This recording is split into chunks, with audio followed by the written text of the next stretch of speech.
Okay, personally, the stress, anxiety, depression, anger, envy, and hate, we've got all kinds of things from a personal point of view that we're familiar with. Those words could go on quite long. I think I have more in the article that I gave you, because there's probably 50 words to describe the suffering that each of us experiences.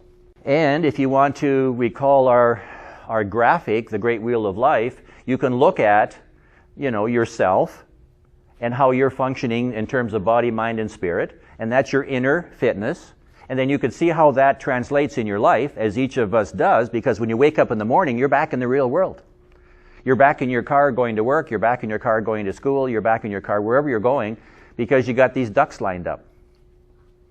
Your duck this morning, one of them was to get here by 8:30, and I thank you for that. Right? But you've got a lot of other ones, don't you? If we asked everybody probably has 10 or 15 ducks on the go that are preoccupations. Whether over the next couple days, or don't forget this thing called Christmas is coming. And if you got children, you know what that's like. So you can have problems here because of the gorilla. You can have problems here. We know that. Some of you have jobs as well as other things that you're doing. Well, this is a pretty powerful element of each of our lives. There was a study, I found this interesting, just to allude to that.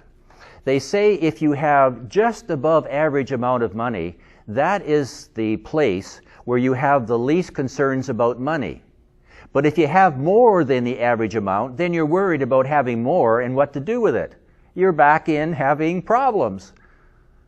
And in Canada, it's around, $70,000, $80,000, $90,000 in Canada, United States.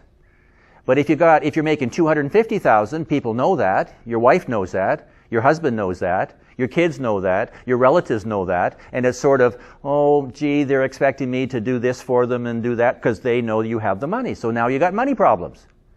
But the money problems are because you have too much of it.